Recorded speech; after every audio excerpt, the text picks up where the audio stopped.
What if I told you you're not lazy? No, seriously, you're not. You're not irresponsible. You're not hopeless. And no, you're not just bad at adulting.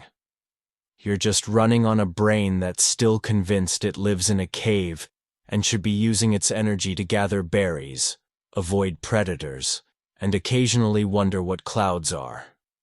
Meanwhile, you live in 2025 and you're trying to file your taxes, reply to 38 unread emails, and finish a report titled Q3 Strategic Insights without crying. No wonder your brain's like, nah. Let's eat chips and Google, do turtles yawn? Let's be honest. How many times have you sat down to do something important, like really important, only to suddenly find yourself watching videos of raccoons stealing cat food in slow motion? It's like, I'll just check one thing. Boom. 3 hours later, you're emotionally invested in a stranger's sourdough journey. If that sounds familiar, congratulations, you're part of the human species. This video isn't about shaming you for procrastinating. It's about finally explaining why you do it, what your brain is really up to, and how you can get stuff done without needing to magically become a different person. So here's the hard truth. Procrastination has nothing to do with time management. It's not because you didn't plan well, or need a new productivity app, or just need to wake up earlier, like that one guy on TikTok with a six-pack and a 4:30 a.m. alarm. Procrastination is not a time problem. It's an emotion problem. You're not avoiding the task. You're avoiding how the task makes you feel. Stress, boredom, fear of failure, fear of not being perfect, fear that you'll start and it still won't be good enough. That emotional weight is the real enemy. And your brain? It just wants to feel better. Right now. So it does what it's been trained for thousands of years to do. Seek pleasure, avoid pain. And guess what delivers pleasure with zero effort? That's right, distraction. Distraction is the ultimate fast food for your brain. Every time you refresh Instagram, check your notifications, open YouTube, or reach for your phone to just check something, your brain gives you a little hit of dopamine. Dopamine isn't just about pleasure. It's about anticipation of reward. So when you think, ooh, I wonder if anyone liked my post, or maybe there's a new email, or let's just scroll for a second, your brain's like, yes, this is safe, this is fun, this doesn't involve failure or discomfort or effort, and that other thing, the work, the project, the hard conversation, gets pushed aside. Again. Here's the twist. Your brain isn't sabotaging you because it hates you.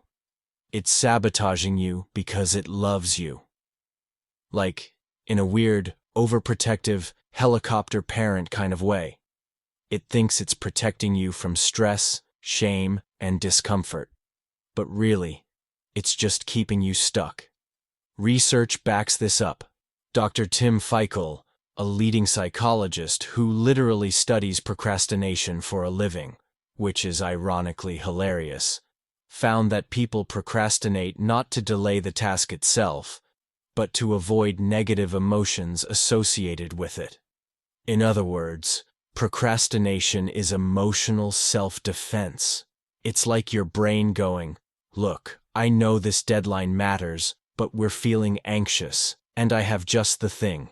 37 dog videos and a sudden urge to reorganize the kitchen drawer. And the worst part? The more you procrastinate, the worse you feel. The guilt kicks in, the self-loathing, the inner voice that says, why are you like this? Which, by the way, is super unhelpful. Because guilt and shame, they don't motivate, they paralyze, they push you deeper into the cycle. All right. Now that we've dragged your brain a bit, let's help it out. How do you break the cycle? Here are 3 things that actually work. No hype. No toxic hustle talk. Number 1. Name the feeling. The next time you feel yourself procrastinating, don't just push it down. Ask yourself, what am I trying to avoid feeling right now? Maybe it's boredom. Maybe it's fear. Maybe it's imposter syndrome dressed as perfectionism.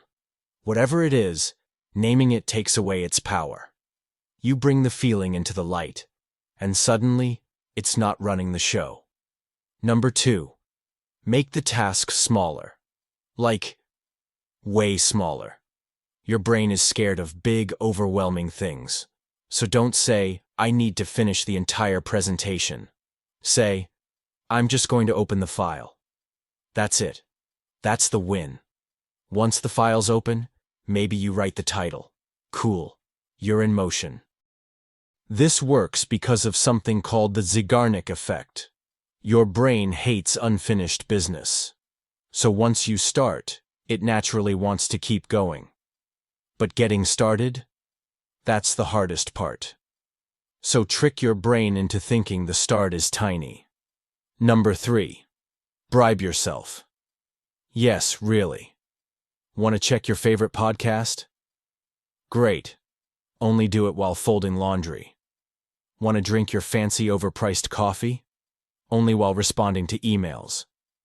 This is called temptation bundling, and it works ridiculously well. You're pairing something you need to do with something you want to do. You're hacking the dopamine system to work for you instead of against you. Also, forgive yourself. I mean it. People who forgive themselves for procrastinating are actually more likely to get back on track. Beating yourself up just digs the hole deeper. Compassion gives you a ladder out. So next time you waste 2 hours watching videos of how pencils are made, don't spiral into shame. Just pause, smile, and say, okay, that happened. Let's try again. Because the goal isn't perfection, it's redirection.